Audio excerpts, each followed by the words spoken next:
the door for right. If also what happened over here, you can't get you can trust the handful of guys. Down over here is only one door. I grew up in the Pelham Bay section of the Bronx, a middle-class neighborhood. Some kids I would shoot at. As a kid, you just, shooting to shoot. When I came home from prison in '99, I wanted to be around Anthony and Delicato. In 2000, 2 months later, we're killing someone. But you still can't do that without getting an okay from him. You're not the boss. And yet he's telling Joe Messina we killed people, and these were not sanctioned hits. They were off the record. So why do if Vinny keeps his mouth shut, we never get arrested? Vinny was so in awe, so loyal to Joe. Vinny spoke about things he should have never spoken about to Joe. Much not even realizing it, but I always wanted that acceptance of the father, and I saw it in the streets. That's where I found it as a kid. I was always one that I'm going. You're not stopping me.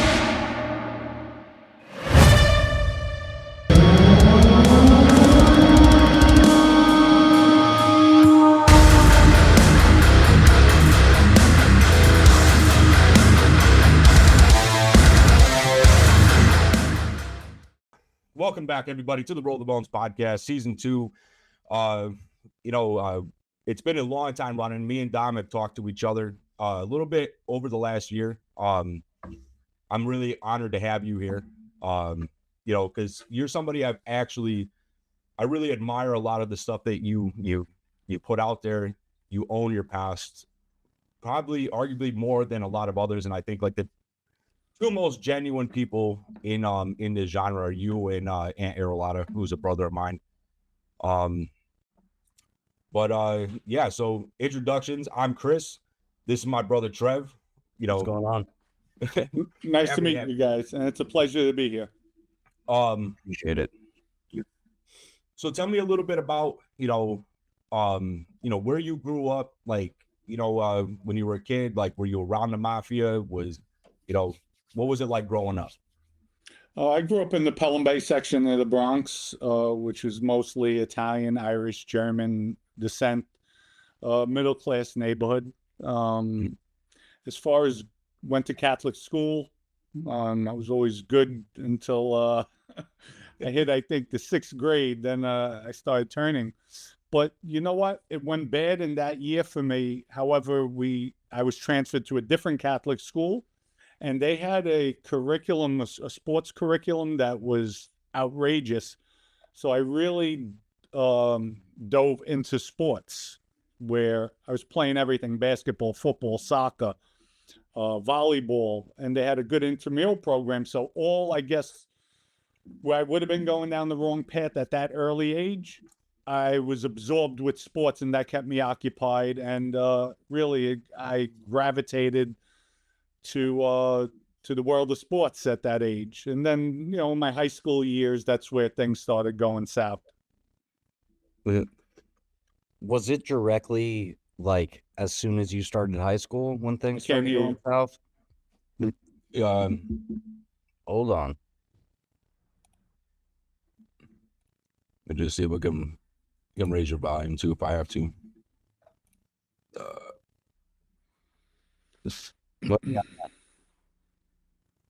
Say it again, bro. Can you hear me now? Yeah, I can't hear him still. What is going on here? What he was asking was was it immediately like when you started high school, is that where things started kind of going sideways for you? Like, or you started kind of moving more towards the streets? I would say yes. It was actually I was I think a freshman in high school. Okay. Or it might have been I was a freshman in high school. That summer, my childhood friend Michael Sullivan came. I'm in the back of the building playing basketball, practicing. He pulls up in a brand new Trans Am with gold chains, diamonds, water money, and selling drugs. Right off the bat, I was like, "Oh man, I gotta get down with this." And I went south ever since then. Now, I've heard you say before, like, was your father like in the mafia? Or was he like? I know you said he was a street guy. He was a street guy. He was affiliated. He used to he actually used to drive a guy called, his name was Uncle Buddy, they used to call him in the neighborhood. And come later on in life, I mean, when I talk about later in the early 2000s, I found out this Uncle Buddy was a captain in the Lucchese crime family, and he had all the waste transfer stations. He was really, really big into that. And, you know, as a kid, I didn't know. I remember he gave me, back in the, I would say, it was in the 80s, they had the big boombox radios, and I wanted one. Uncle Buddy got me one, and I didn't even know who he was, but he taken a liking to my father. My father used to drive him all around. Then later on in years with my father, he just became a drug addict. Yeah, I was. So you said later in life he became an addict and just kind of fell off. Like, was it heroin that he Yeah, it became was an addict? coke, heroin, whatever he Okay. could get his hands on. He was alcoholic as well, and Okay. he wound up dying of emphysema. Man, yeah, that's a rough one. Yeah, what I really think that killed him was going to prison. When I got locked up and I cooperated in 2006, the government, first thing they said, listen, your father got locked up, and, you know, it wasn't us. And so I'm like, no, I'm all right. You know, he's a big boy. But his 2 or 3 years of incarceration actually straightened him out, where he wasn't doing drugs. And I think the drugs were actually keeping him alive, the drugs and the alcohol. And I think that by him not doing anything, you know, it catches up to you. Like they say, sometimes an avid smoker for 60, 70 years, they stop smoking, they get cancer. Right. So, Yeah, I mean, you see that a lot. I mean, even with some of the, people like, especially with alcohol or the benzos, and they take Yes. themselves off, and hardcore drugs. Even I've been told that even with opiates, if you're an aggressive addict, like your body just almost needs it to. Oh, exactly. absolutely. I can speaking from a firsthand experience, it absolutely does. And not only that, but I used to not get sick on heroin, except unless I was like getting dope sick. I would not get sick at all. And so when I finally got sober almost 10 years ago, I was getting sick. I still have medical issues to this day. Like, it's just one after another, after another, after another.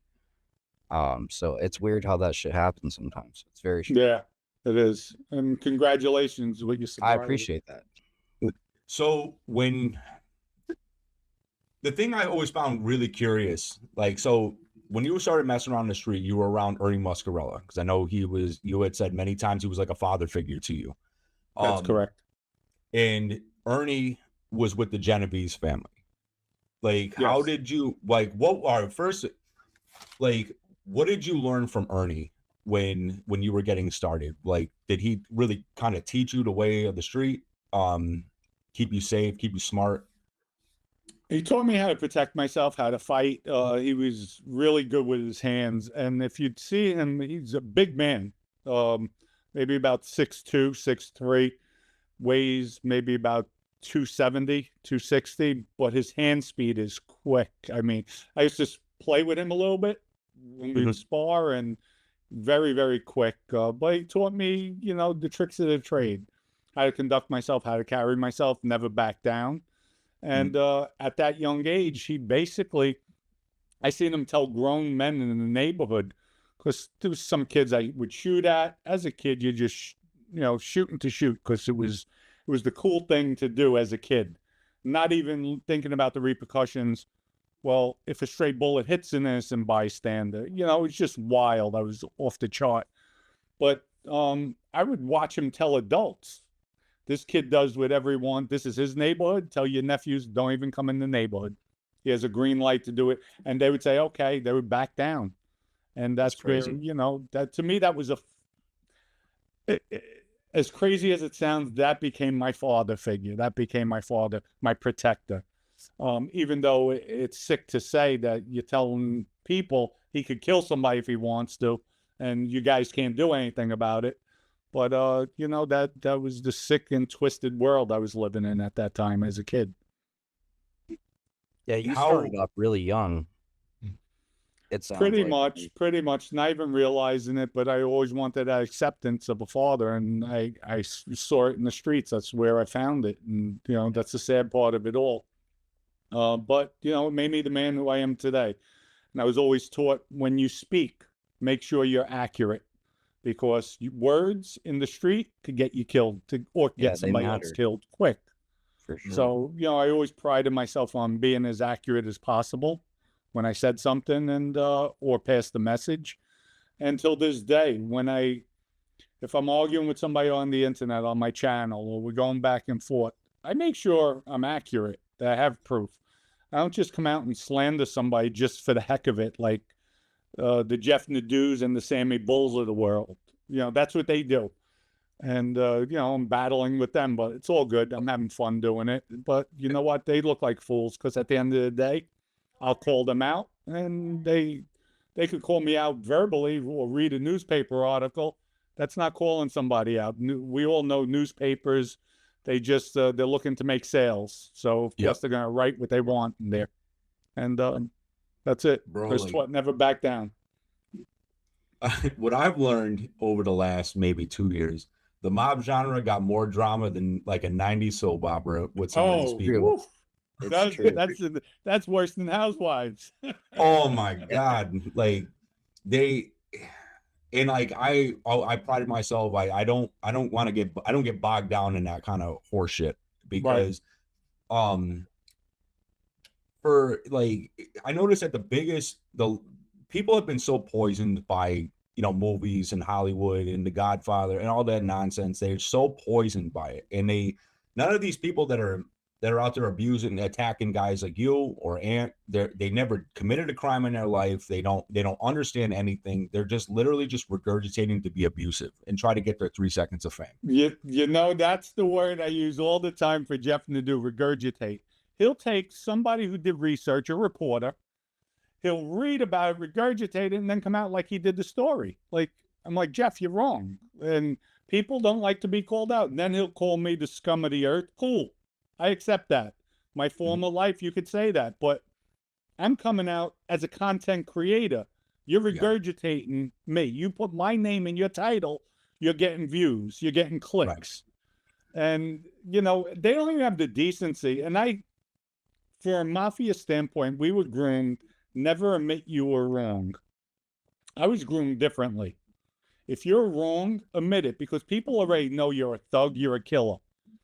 Yeah. So it's not a sign of weakness. It's a sign of that you're secure in yourself, that you're a man. So I'll admit when I'm wrong. Mm-hmm. And these guys, I mean, they even show proof. I'll contradict what they say with proof. I'll put the paper up. They won't even say, Dom, you know what? We were wrong.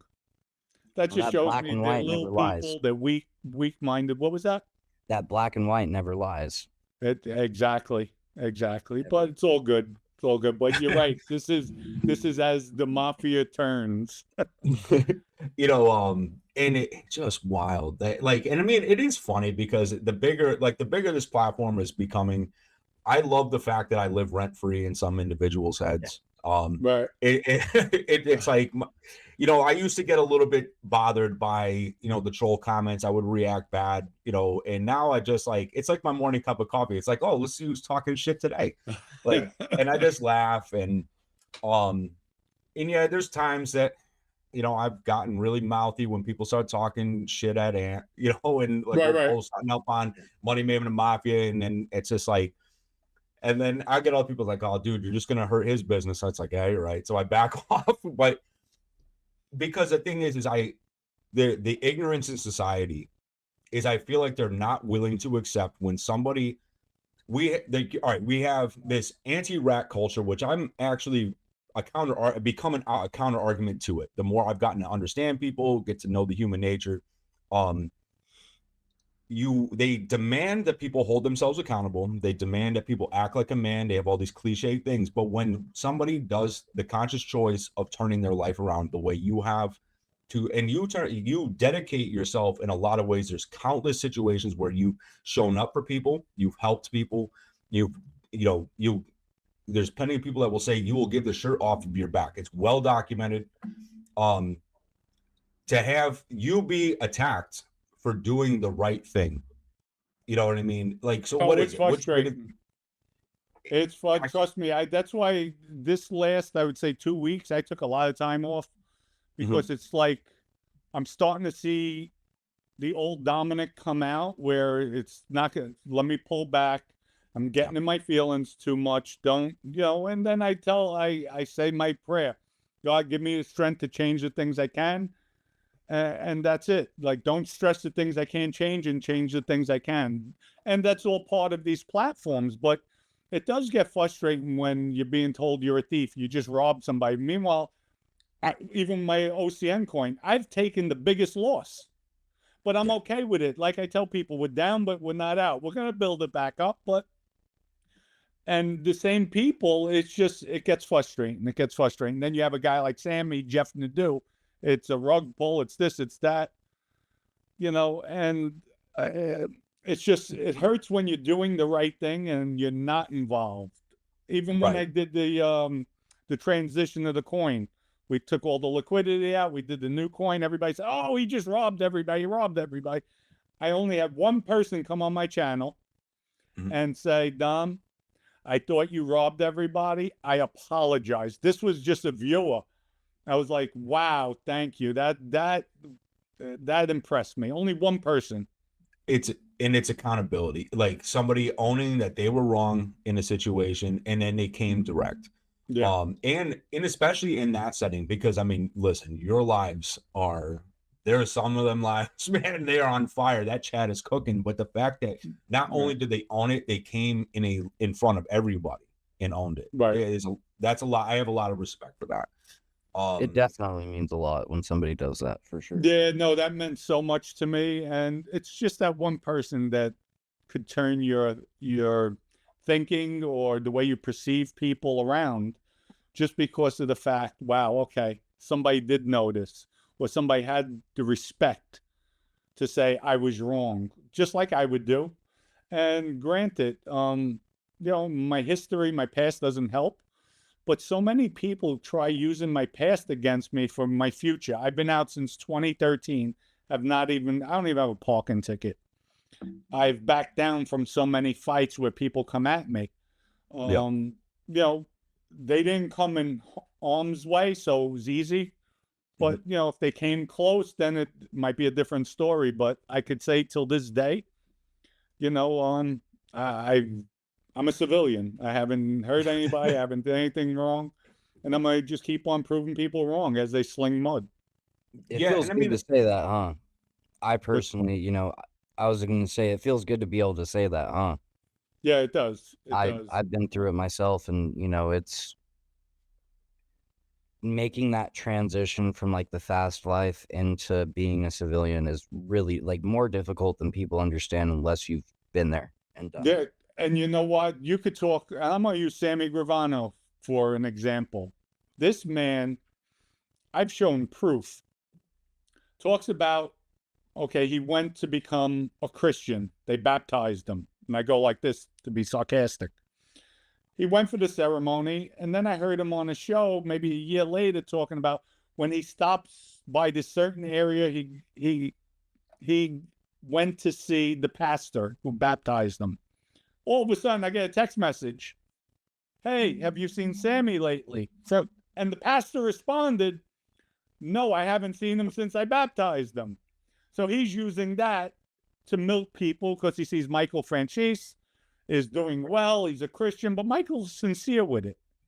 And for sure. I shake my head sometimes with people, what they'll do. Just the constant lies. And it's mind-boggling, really. It's mind-boggling. But, I stay focused.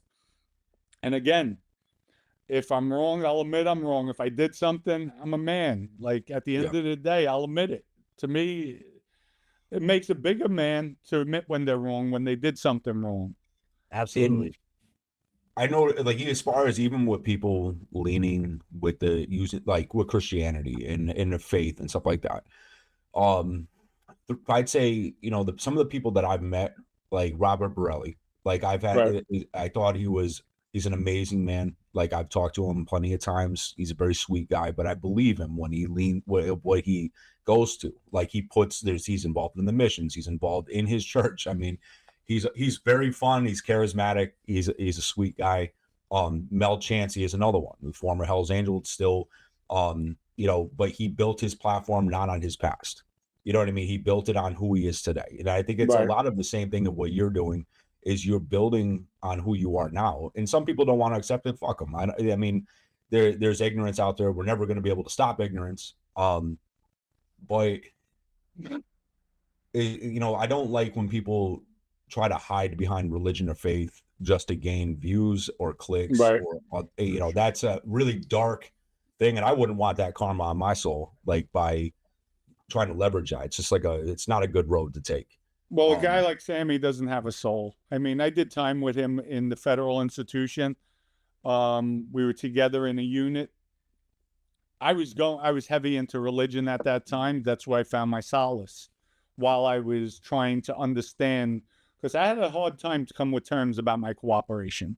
So that's where, after 4 years, that's where I found it in God.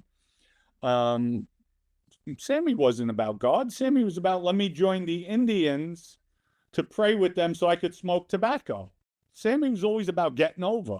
And so you're becoming religious through the Indian religion just so you could smoke tobacco. That was the only reason. And to me, he never learned. You listen, with him, in my eyes, he's just a piece of shit. He always will be. And that's it. He's a legend in the mafia, without a doubt, but he's just a piece of shit, especially now, all the allegations of sexual harassment with these young girls. It's really disgusting. It's disgusting. Yeah. Now can't no, stand go ahead, that. Drug. I can't stand that shit. I was gonna say it is. I always found it amusing. So I never did Fed time. I only did state time. But I've done a couple stretches. Put together quite a chunk of years. Right. And I would always it would just amaze me that, because it was the same thing in the state. Like, people would, turn and want to go do sweats with the Indians, or Native Americans, I guess I should say. Yes. Whatever. But we said way more offensive on this channel, so it is what it is. Just so they can go smoke tobacco, and it's like, man, you can pay $10 for a fucking cigarette here. Right. Why go, you know what I mean? Like, how about you do that and not impede on somebody's religious, beliefs, and just do that? Like, because they're bringing the tobacco 9 times out of 10 back with them, Right. and selling it. So, like, why don't you just buy a cigarette for $10? Because as a white, you're not going into a sweat for free. You know what I mean? Like, it's generally not how that works. Like, you have to have an invitation, or you have to pay somebody. Like, it's not, because they know that 9 times out of 10, if it's a different race or somebody, they're doing it specifically so they can go and smoke. Like, exactly. Pay $10 for the damn cigarette and shut up, dude. Like, you know what I mean? No, I hear you. How are wise guys like taken in prison? Like, is it the Italians stay together, or do you have to or are they more just, is it just bound on race? Well, in the federal system, the Italians do stay together. A lot of people look up to the mafia. Mm-hmm. But I would say 90% of the Italians, in my eyes, are stone cold punks. They will not fight for themselves. They back up. Even when I went to Lewisburg as a kid, I was always one that, I'm going. You're not stopping me. But, and they knew that. Like, the older ones, they would keep us around them even more so, out of protection, knowing nobody's going to mess with them. But a lot of the Italians won't fight. They look to be political, like, oh, okay. They're not on the streets. It's easy on the streets to walk your friend and put a bullet in the back of his head. It's nothing. It's simple to do that. Or Sammy the Bull kills his brother-in-law. It's easy. You're walking somebody in you trust. Go in a battlefield and fight. Right. Head up, one-on-one. I believe he would. I'm not saying Sammy's not one of these guys. I think Sammy would go with anybody, without a doubt. But the majority of the Italians, they're soft. They're soft. If they don't have a group behind them, or if they don't have a gun where they know they're going to kill somebody, they're soft. So that being said, I'm guessing there's not a whole lot of like politic-driven violence in the feds when it comes to the wise guys, at least the Italians. Correct. But you'll have like, there was a group figure I heard, guy Johnny Joe, who's in the Bonanno Crime Family. He's the underboss now. Anthony Aiello, who's a soldier. He just got released. There was a few of them at an institution. Johnny Joe will go. He's a tough guy. Ace will go. He's a tough guy. So when you do get a group of tough guys, even in one institution, you know, they It's can be active. dangerous. Yeah, You know, it's then that's when you can rock and roll. But I always conducted I got along with everybody. I remember one almost had an altercation with a Muslim guy in I was in Alabama, Talladega. I went back to my unit, you know, to go out to get something. All of a sudden, I was close with one of the shot callers from the Bloods. He's like, my workout on. He's like, D, what's going on? I said, nah, I have with somebody in the Nation of Islam. I have a beef with him. Come on, I'm going with you. No, stay here. No, I'm going with you. So he went out to the yard, and they looked at him. They're like, Butch, what's up? No, what's up with you guys? I'm Dominick. What do you mean, brother? No, Dominick's my brother. I don't know what you're talking about, all that brother shit. That's my boy. And right away, the beef was squashed because they know. Now we have a beef. You're going to get all the Bloods now. And I was outnumbered. There was only maybe 2-3 Italians on the whole compound. But I went by myself, and he got my back. But you treat me with respect, I'll treat you with respect. You disrespect me, I'm going to disrespect you 10 times worse. That's the way I conducted myself. I have a question. So, is in the feds, so in the state, like usually, like sure, yeah, there's Bloods, there's Crips, there's GDs, whatever. But like generally, it is more race based than not. Like if something pops off, it's all the blacks, all the whites. You know what I mean? It's the only time it's not is like Mexican gangs, unless they're like, Mexican native, like nationals. That's the only time that I really didn't see that. Is that a similar thing in the feds, or? Yeah, they stick to their own. Each race. I know when I was in Lewisburg, you had the Mexican table, you had the Nation of Islam, you had the Sunnis, you had the Italians. So everybody had their different table in the dining hall.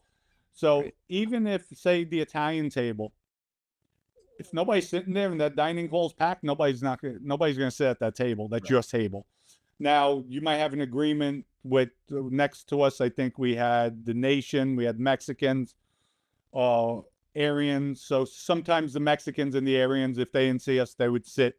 We had an understanding, okay, if it's later in the day, nobody's here, use our table. But talking about state, I did state time in Florida back in the 80s. Okay. And it was back then probably a little over 90% African-American. You had maybe 6-7% white, the rest were Hispanic at the institution I was in. And very racist. The blacks are calling the whites cracker out of their mouth left and right. Now it was myself, there was another Italian there who came out of Canada, powerhouse. I was a kid at that time too. Then we had 2 black guys with us. And one guy was massive, the other guy in good shape, but it used to be the 4 of us. We all worked in the kitchen. We were inseparable. And when new guys would come in, and I would be mouthy, I didn't care. So you have a new group of black guys come in. So many times I'm on the basketball court, and they would say something right away. I'm pushing and I'm putting my hands up. All of a sudden, one of them was Baron Ewing was his name. He come running over this one incident. It's like, what's up? What's going on? And they're looking, this cracker, number one, he's not a cracker, he's Italian. And with, this is my boy. And they would back up. But it would be funny. It would be hilarious looking at people like, because I would always be aggressive, and they're looking at me like, Dom, what the hell? It's like, nobody's going to speak to me any old kind of way. We fighting. And that's just the way it was. Especially when you're younger and in prison. Oh, yeah, it was for wild. sure. Yeah. It was wild. it's one of those things, that's hilarious because I had a similar experience. Like my first day out on the yard, a good friend of mine, his name's Crazy Coop, great dude. He's from SAC, which is, a white supremacist gang. I think they originate out of Utah. They're pretty heavy in the feds and in state. But like he would always be playing basketball. He'd have his shirt off, crazy political ink all over him, but be playing basketball with the black dudes. And like it never got like I'm sitting there, it's my first day, and I see them get into like they're playing. It's like a verbal argument, you know what I mean? Right. But they're fucking around with each other. And like I pop up and he's like, nah, little bro, like back off, like you don't know what's going on. And like he came to me later and he's like, look, dude, like I play basketball, like I fuck around with these dudes, like, but that doesn't mean I won't fucking stab one of them if it comes Right. down to And it. they But, know like, it. They were, yeah. you know what? It's funny that you say that. There's two things. First off, back in the early 90s when I caught my Fed pinch, a guy, Tommy Farice, who was he still is with the Colombo crime family. He's a heavyweight now, older guy.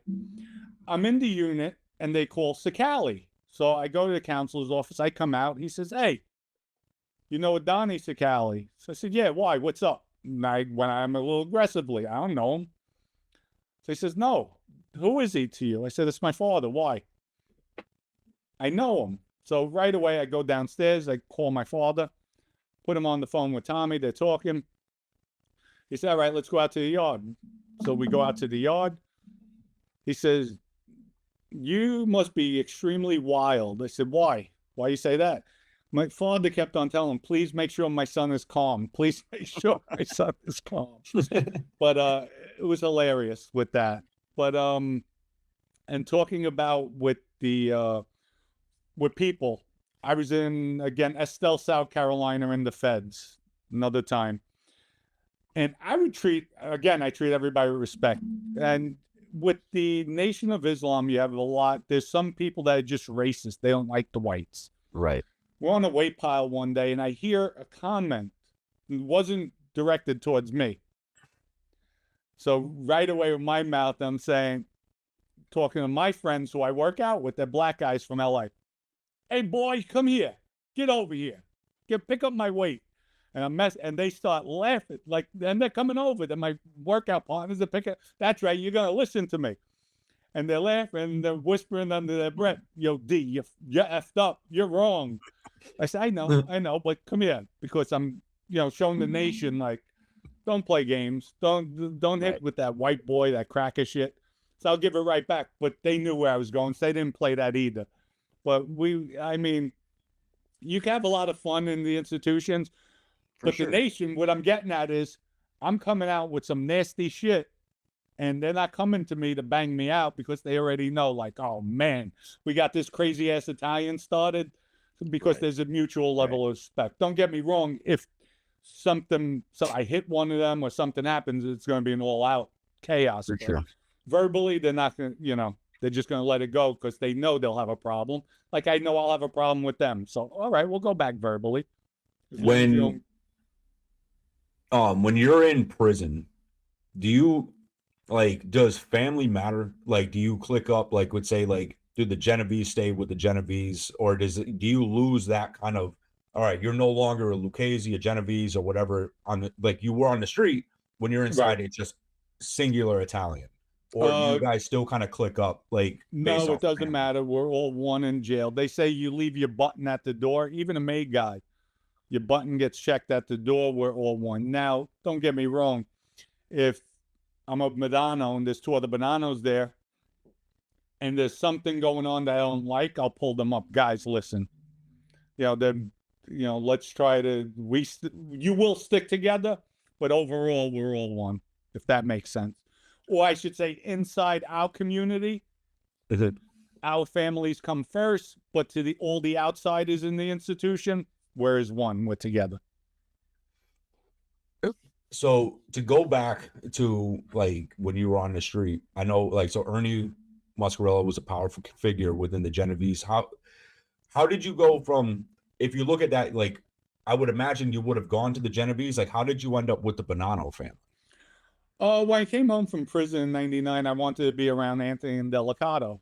And so I sought him out. And once I finished my halfway house in December of '99, in 2000, 2 months later, we're killing somebody. So Vinny Basciano asked me, who were you around? Who were you with? So I said, Ernie, as a kid. But Vinny played it smart. He waited till, once I'm killing somebody with Vinny and the Bonannos. But Ernie told me, he says, do you really want to go there? I says, yeah. So he says, I think it would be a good move. And I look at it as a strategic play on Ernie's part. He knows my loyalty is always with him because he raised me. Now I'm with the Bonannos. He knows I'm going to rise up, just the way he groomed me, the way I conduct myself. And then being with Vinny, now he has the best of the both worlds. Now it makes his family even more powerful because he knows I'll always have his support. Or he'll always have my support, and vice versa. Because he even told me, he says, Dom, you ever get jammed up with Vinny, Joe Messino, anybody, you come to me. You come to me, and we'll deal with it. So, it's an alliance. It was a smart move on his end. Yeah, I mean, I could definitely see that. Like, because I mean, now you being so close to him gives him power at sit downs and gives you, like, not that you're holding up Genevieve's interest within the Bonanno family, but it also, gives him It's an more alliance. position. It's an alliance strategically. So, was there any point with your relationships with other families where it became a problem with Joe Messino, or did he ever second guess your loyalties, where your loyalties lie, I guess? Well, my loyalty was always with Vinny. Out there on the street. Of course, Ernie was always there. Listen, I was one of the few guys out could just show up at Ernie's house, knock on the door, come in. That's even Vinny would, Dom, go see your boy. Go see him. I need this, I need that. And I would go. But as far as Joe Messino, to me what he did was disgusting. You're a boss for so long. And he actually set Vinny up. But Vinny was so in awe, so loyal to Joe. Vinny spoke about things he should have never spoken about to Joe. That's the only... Listen, Vinny keeps his mouth shut as per our code, as per the way we're taught, the way we're groomed. Even Vinny's own words. If we kill somebody today, 5 hours later, we walk away. 10 hours after that, I ask you about the murder. You have to think I'm wearing a wire. Like, it never gets mentioned. We didn't do it. And yet he's telling Joe Messino we killed people, and these were not sanctioned hits. They were off the record. So if Vinny keeps his mouth shut, we never get arrested. And was that ultimately what brought you down? Like, yes. It brought Vinny down himself. Vinny told him about the Frank Santoro murder. Now you have Sal Vitale because Joe Messino told Sal Vitale. Joe Messino cooperates. There's your cooperation. And Vinny, if he keeps his mouth shut, we never get arrested. They never arrest him. They were all from Staten Island, Queens, Brooklyn. We're from the Bronx, totally different animal. Yeah. And like I said, Vinny's mouth was his worst nightmare.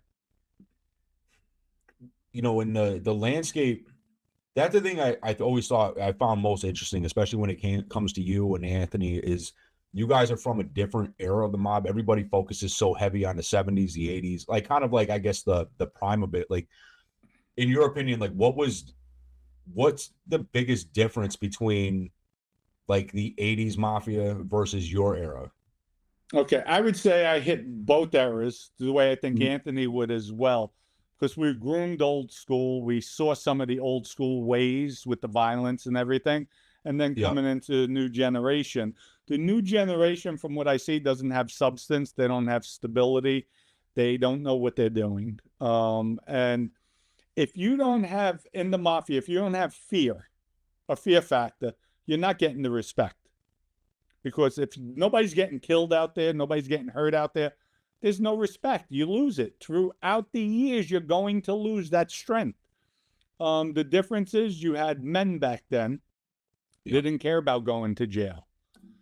But it became a money thing throughout the years where nobody wants to do life. They don't want to lose this. They don't want to lose that. And it's become soft. Not saying they won't kill, not saying there's not killers out there, not saying that I would still watch my P's and Q's if I was in New York, because, anybody could pull a trigger. Right. Absolutely. Do you, because I remember, I think it was a while ago, but I remember you saying that, like, you can almost, like, people, they make it public when people are getting made. Like, before, it used to be very secretive. It was a need to know who was a made guy, who wasn't. Like, I know with the new generation, just from the friends that I've gotten to know that, we're in the mob, like, it's come so soft. Like, what does it look like with all these old timers coming out of prison? The ones that were actually putting in work, that came from the real violent eras, that where fear wasn't. How does that mix? Because I know, like, they don't want to go back to prison, but is it going to be, you think it's going to be a really hard adjustment to come back into that life? I think they don't even want the life anymore. They just want to live the rest of their years on the street, because they see what a mockery it's become. Listen, when you see mobsters going on social media talking, Joey Molino's one of them. Oh, God. I don't care what he says. You're still a made guy. You should not be on social media. That's a rat move. You can't. John Gotti Jr., another one. Listen, they're letting them walk around. So if I was out there, it would be different if I was still in the life. And you know what? I'm actually glad you brought that up with Joey, because it was actually one of the questions I wanted to ask you for a long time. Because I mean, you went heavy, you went to war with Joey Molino, back and forth for a long time, and him with the podcast, like, I feel like he's so single-minded. Like, he's calling everybody a rat while running podcasts and doing this and that. But when you go back in 1983, Joe Bonanno, the namesake of the family, did an interview with Mike Wallace. Like, how was there no repercussions for that? Because back then, that was, he, by all intents and purposes, he should have been killed. Look at Joe Colombo. I mean, that's what put him in the ass. You're right. Always curious. Should have been killed. And I can't answer. I don't know, but I'll tell you this. If Vinny Basciano was the boss back then, taking over, he would have made sure he got killed. He killed him. I guess it's who's running the ship, who's controlling things. But even look, John Gotti Jr. walking the guy, give him props. He's staying in New York. He's up there. Yeah. But you can't tell me I didn't rat. I gave them, all I did was give them information they already had. You're a rat. You spoke to law enforcement. There's 302s on you. That's it. You don't know what came out of those 302s. You say nobody got arrested. You don't know that for a fact, because you don't know if they interviewed somebody that you spoke about and thinking you're going to cooperate on them. They cooperate behind the scenes, and other people got locked up. Well, they gave information. So once you cross that line, there's no taking it back. That's like saying, hey, I just had sex with a guy, but I'm not gay. How is that possible? I mean, well, I only did it one time. You're gay. You can't take it back. You cooperate. Yeah. You're on social media. You're ratting. You're not supposed to be out there. Like, and that's what that, like, he's one of those people people have asked me, like, oh, you should reach out to him, get him on the show, and this and that. I have no interest. I have zero interest, because all he does is ride on creating problems for individuals. He's abusive. He lies about everything, a lot of stuff. I'm just not going to play that game. And I don't think that it's fair to people like yourself or Ant, or ones that are doing right by themselves. I mean, you had Joey was online pleading, almost pleading that Gene should be punished and should be getting this and that. Like, that's not I know that's not a rat move. Exactly. That's a rat move. So, but you're also pointing out everything that everybody else is doing. Right. You have other people, and there's another individual who wrote a book, and he had him on the show, who's abusing my friend, and you're saying what everybody else did. That's kind of, how is that not going to eventually get somebody jammed up? Right. And they don't need much to start an investigation, just a little bit. Sometimes just a little pull of the string unravels everything. I don't like that bully mentality of just trying to just fire rounds everybody, and also it's just harmful to a lot of people. You know, it doesn't do anybody any good, and I just won't play that game. Right. And I think that the one thing that you said before, that did bother me a little bit, I mean, was that turning away was a coward move. And I view it absolutely the opposite, because, I mean, you didn't go against the Girl Scouts, you know, I mean, to be fair. Right. And I hope that, like, you should be proud of everything you've accomplished, everything you've done since leaving that life. You should very much be proud of yourself. And I really hope you are. Absolutely. Yeah. Oh, thank you. But I still say it because you know why I make no excuses for it. Because I was brought up. Doesn't matter if law enforcement sets you up, your father, your mother tell on you. You never cooperate. You made your choices in life. Ride with them. Take the good with the bad. So, yes, I keep it real. I keep it real. But it still doesn't make me less of a man at the end of the day. So I look at it, you know, I'm still who I am. I've learned to live with what I've done and move on. So, but don't never get it twisted. You come to harm me and my family, you'll see the old Dominick. It's still there. You know, I just have a different, I guess, outlook on life nowadays. And it's cool though. It's really cool to see. I mean, I when you were telling the story about when you got out of prison, driving from Orlando down to Miami, like with the construction, like it's like I have so much respect for anyone. Like, you came out and you just hit the ground running, like that new lease on life. You don't squander the second chance at all. Like I mean, and like it's crazy. I mean, that would drive me insane. Like, I can't. No, it is funny. For some reason, whenever I focus to do something, I give it my all. You know, I'm dedicated. I put my mind to it now. Am I going to make mistakes? Am I going to slip up? There's a possibility. But, you know, but I learned from my mistakes. And, you know, I just want to better myself, better my family, and get to a position in my life where I'm comfortable. But, you know, at the end of the day, I look at all these legitimate businesses that I'm doing or I get involved in. To me, it's a hustle. It's a hustle. So, like, I'm doing it legit, paying my taxes, and just enjoying life. I'm up every day, 7 days a week at 4 a.m. Do you feel like, how often do business opportunities come to you? Like, because I would imagine, I see it all the time with our buddy. It's like, you know, he said, I remember him essentially framing it that back in the life, it was like Shark Tank. Like, people always bring in the hustles, always bring in this thing, that thing. Do you see a lot of similarities now, but with legitimate business? Yes, all the time. But even when I was I was a capo, I had a lot of, listen, I had an auto repair shop, 2 or 3 construction companies, a tile company, a mortgage company, title company, real estate office, bar lounge, auto repair shop. Like, I was all over, getting ready to open up a restaurant, do gyms. So same nowadays, same thing.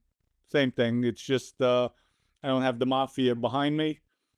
That's one of the things I do miss, because I could get $5-10 million like this if need be at any given time when you're in the life, especially if you have a good reputation. But, you know, nowadays it's just legit. The good part is I don't have to go out and kill people. So it seems like, you know, the common thing that I've heard, it's always the violence that everybody seems to regret the most. I mean, and are you able to forgive yourself for, you know, anything that, like, for the stuff from your past? Have you been able to forgive yourself? The only thing that bothered me, and I said it many a times, the only remorse I have for killing people is not the victims, because they were all thugs. It's the family members, the mothers, fathers, aunts, uncles, grandparents, sisters, brothers, cousins. Yeah. Those are the ones that suffer. But as far as the victims, they were all thugs. They would have put a bullet in my head like this. Yeah, I mean, and that's like you know, I've had that conversation a few times in with my friend. He said that you really don't have any friends in that life. No, Like, you you know, don't. they're fun to be around. There's a lot of great nights laughing and breaking balls and this and that, but every person in there is they'll kill you on jealousy. You're doing better than them, they're plotting on you. Yes. If you're not doing good enough, they're plotting on you. Like, so everybody's angling for something. It's just that's the treachery of that life. Um, in which like I imagine like just living it like going through the mob. It's like navigating a minefield. Like you never know what you're going to detonate. You never know. You can have a simple conversation, and it can 6 months later somebody could be making a move on you over some stupid shit. Excuse me. True. Yep. You're right about that. But regardless, like, so I gotta ask, like, where did the idea for Crypto Nostra come from? I never a brilliant name first and foremost. Um, like I never thought in a million years that I would see a cryptocurrency like coin coming out, especially with like that's mob themed. It was incredible. Like, so where did this idea come from? Everybody was asking me, Dom, when if you have any investments, if you have any of this, any of that, any of that. So I knew crypto had a bad stigma, and I felt let's do our family, our thing, our group. And like I said, this is not a rug pull. We'll put different platforms in place as far as the game. We'll come out with a lending company, shopping center. We put tangible things behind the coin. And one of the main reasons it was for a group, an organization created. Crypto is definitely the future. And just starting out, I mean, the coin did very well. The only hiccup behind it, they set the coin up wrong. Of course, we get transaction fees. Yeah. All my transaction fees were coming back in my own coin. So that means I have, say, 15, 20 million of my own coin. If I put it back into the market, it dilutes the value of the coin. It was supposed to be set up, my transaction fees come back in Solana. Yeah. So when I get to Solana, I could sell the Solana and then do what I want with it, put it towards marketing, buy more coin, do a coin buyback. We lost over $500,000 in fees. Jesus. So that's why I said let's relaunch the coin. I'll get the fees the right way, and we could put it back into the coin. So that's why that was one of the main reasons for the relaunch. And then you get hit with heavy shit. Oh, you just sold all the coin. You left it. I mean, you're damned if you do, damned if you don't. But it was my choice to let's do it right. I'm waiting for everybody to claim their airdrops. Then I have the marketing team ready to go. I'm not going to start paying them now to start marketing when people didn't get their airdrops yet. It's not fair. So, Right. and give them the opportunity. They sell. It's all right. That's what it's there for. But once we get it marketed, once we're out there, it'll go right back up because I'm going to put more money into it to get it going. And with the right team, we have a good pretense behind the coin, and we're here. We're not. I'm not going anywhere, and I put a face to it. It's the first mafia coin with a face, and we're here to stay. So we might be down, but we're not out. That's for sure. You guys might have talked about this already, but has people with the first coin having its issues, I'm guessing people have accused you of doing like a rug pull scam. Absolutely. Absolutely.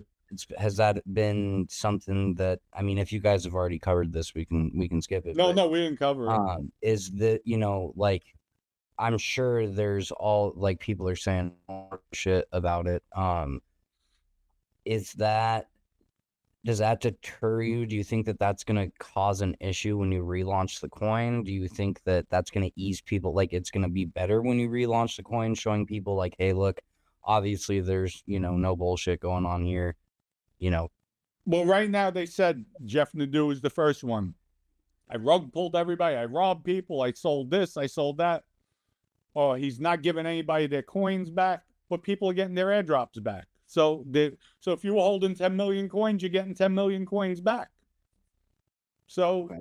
where's the rug pull? Right. Right. No, for sure. The price is down now, but we held back.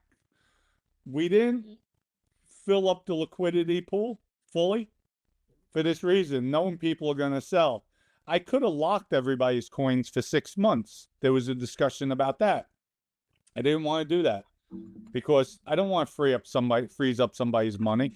But we didn't fully fund the liquidity pool for this purpose. Let people sell, then we'll load it back up. So, it's about doing it strategically, doing it smart. And like I said, I'm here. I'm the face of the coin. I'm not going to ruin my reputation. And at the end of the day, these guys, first they said, nobody's getting their airdrops. People are getting their airdrops. So what are you going to say next? Like, it's mind-boggling what they get away with. They have no shame. And they have platforms. They should be held responsible for their words. They should Absolutely. be. And I I think not to cut you off, Trev, but I think what people need to realize when you're investing in anything, it's high risk, high reward. Like and it operates very much like the tide. I got really, like, some days you're up, you're way up, and then it pulls back, and then you're down. And the biggest thing that I will tell anybody getting involved in this, just because something starts to drop, do not just panic sell, because that is how you're going to lose, because it can go down a couple points and it could shoot up 20. You just don't know. And we are at the mercy of the economy and all the economic things around us. That's what affects this. So look to the future, see what, and you'll see, you can kind of navigate, you can see the trend, where it's going to go and and I like that you've also made it so they can use that coin within you have like your own store. So it's a self-sustaining system, almost like its own ecosystem. That's what we did create. Correct. It's very smart. Like we're coming out with Fantasy World, which is another version of OnlyFans. Use the coin, and we're not going to charge the women 20%. We're not. It's free. All we want to do is the transaction fees. That's it. Right. That's all we want. So, we're in the infancy stages. Everything is new. But as we grow, I think we have a solid base. Well, and that's what you need to have for any, successful business, regardless of what it is. You have to have that solid base. You have to have something that no matter what happens, is going to, withstand time. It's going to withstand what you need it to withstand for as long as you need it to, to work. So it's very interesting hearing, I think you're the first person that I've heard from the mob that have, gotten involved heavily with crypto or anything like that. He is. Yeah. No, I feel I'm a visionary, even when I was in the mafia. And you know what? If you do things right in life, you can be successful. And I know the crypto is the future, without a doubt. Yeah. I mean, you can see that it's a trend, like, completely around everywhere, like with everything. I mean, there's a friend of ours, of me and Chris, who's been on the show, and he's got his own coin, and I watched, like, granted, like, there's some very high ups and downs with his stuff, but, like, man, I watched during one of his streams, I watched this coin shoot up, like, higher than he's ever had it, and it dropped back down, like, right away. But it's like somebody made a good chunk of money, right in that moment. You know what I mean? So it's, it doesn't surprise me that somebody from the mafia would do, get into crypto, because it's a lot, like, in some ways, like, I wouldn't ever call it a racket because you're not stealing from people, right? But, like, it's a sustainable future. It's almost like getting into oil and gas, right? Because that shit's always going to be there. It's just going to get expensive. And not only that, but, like, you guys all are notorious for being involved with getting money in any way, shape, or form. And I think it's a very intelligent move on your part for getting into crypto. Like, it's probably one of the smartest things I've ever heard. And especially the name. The name for sure. is the most marketable name I ever. Well, it's our thing, it's our family. And but it's cool. Like, you have such a cool community over there. Francisco Horna, like, yeah, I'll throw some love. We don't know each other personally, but I've seen him pop into some of me and Trev's lives. I've seen him, Right. pop over it, with Ant's lives. Brother Dave, Dave is he's become a good friend of mine over the last year.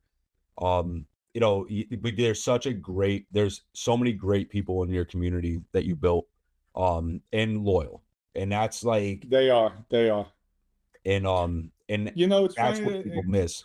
it's funny that you say that, because I try to give back to my viewers, because you get guys like Jeff.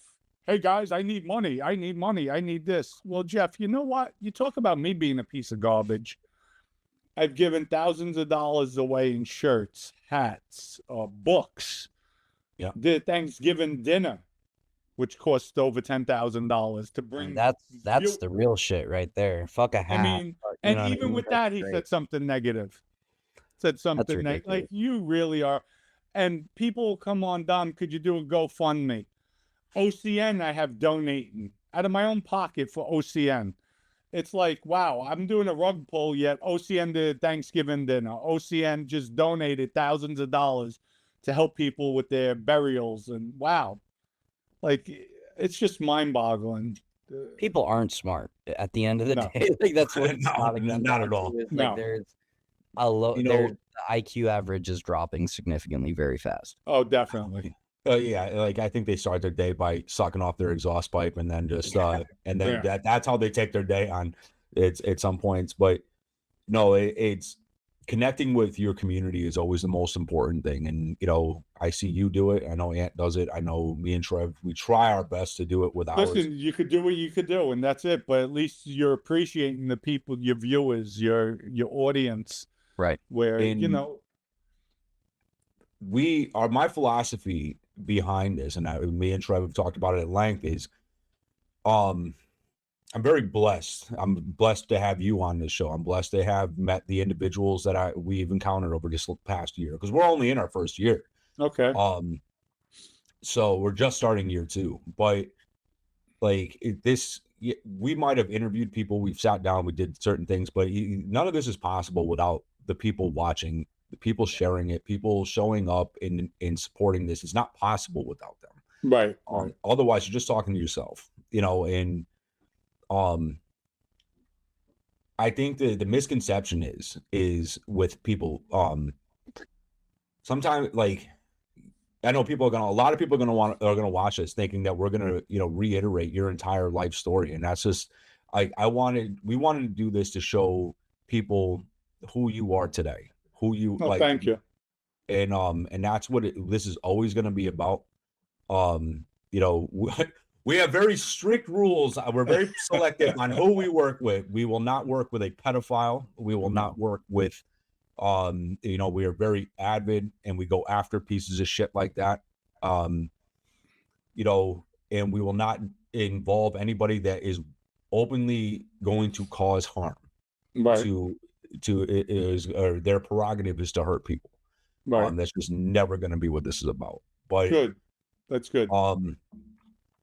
But yeah, like, I don't know how much it matters coming from us, but we're very proud of you.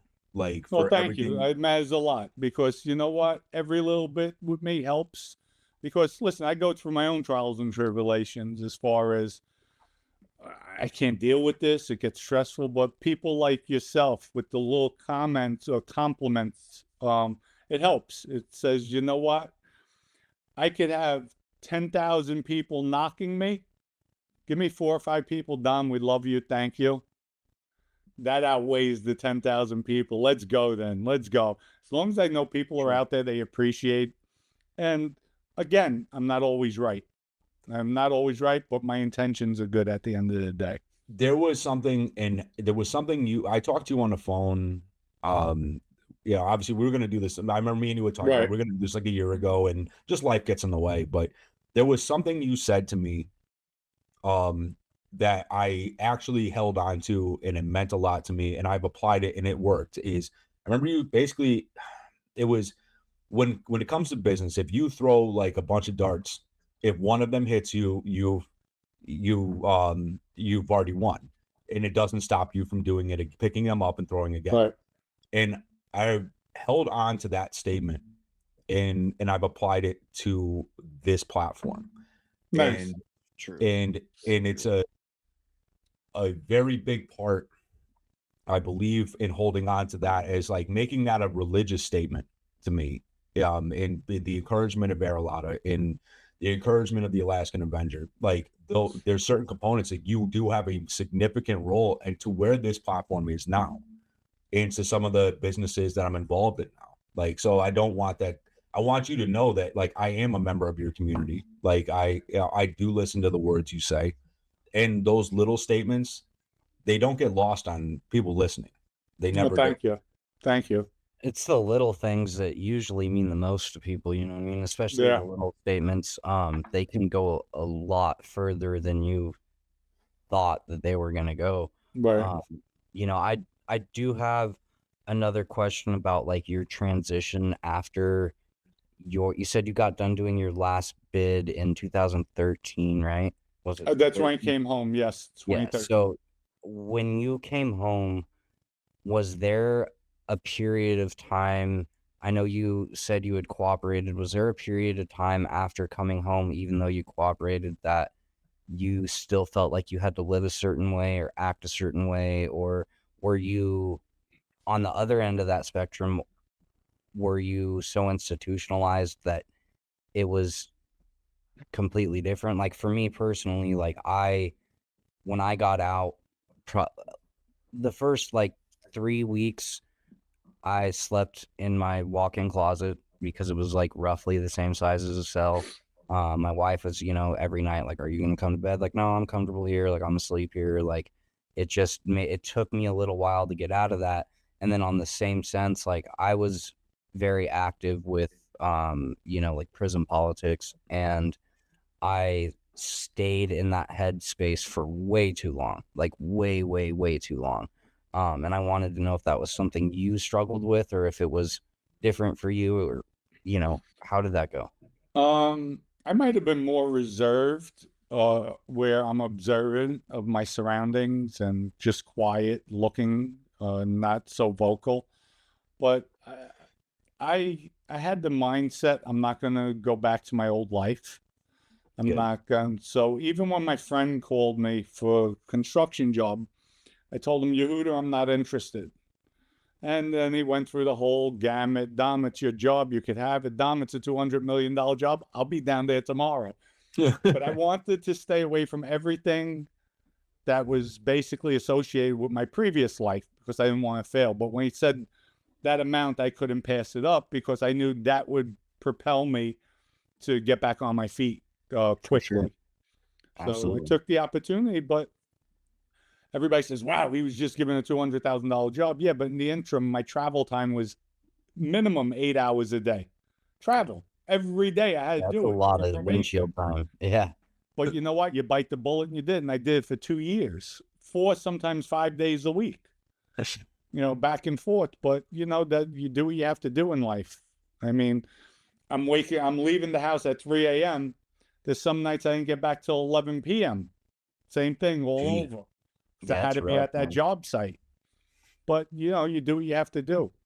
And so I was just focused. I'm going to turn my life around and do the right thing and stay dedicated. So I know that recidivism is such a huge issue in our country. That's why I asked, because it takes people sometimes 2, 3, 4 tries before they No, it's funny that you say that. If I didn't cooperate, it would have been the recidivism. I would have probably been coming back out on my 4th bid.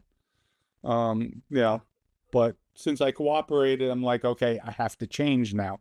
Right. Because I don't want to make the haters say, look, see, he didn't change. I had my own cousin tell my wife, he didn't change. He'll be back in jail in a few years. I'm like, wow.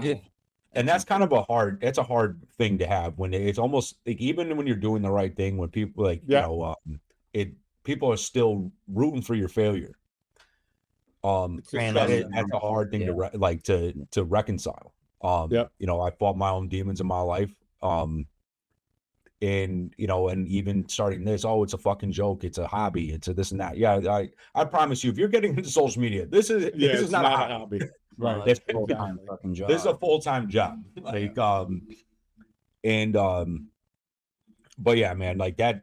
But it's so much fuel in defying, like just going against their narrative. Like I love it. It's almost like that. Their hate gives me more fuel to take on. Exactly. And you know, I've had somebody who was on this platform at one point told me their hate will make you rich. Yeah. But I mean, like, you know, we're at that, you know, at that point, shamelessly plug away anything and everything you'd like. You know, we always support, you know, we always support our friends and we always support people like yourself. So, I mean, Well, thank you. To add you to our Brothers in Arms tab, will showcase anything you got going on. You know, I got to try your cigars because I'm deep in I didn't know that was the thing. Yeah. Yeah, we'll exchange. I'll send you some. I'll send you some. And we also gotta add you somewhere in the studio. Now that you're branded, you got I add. There's a relic from everybody who's been on this show. There's a relic of them somewhere in here. So it's gonna be great. I love this year so far. 2026. Our mantra: all gas, no brakes. Yep. And we've been doing Thank you for having me on. I appreciate it. And listen, anytime we work with each other, we can help each other out. It'd be my pleasure. Yeah.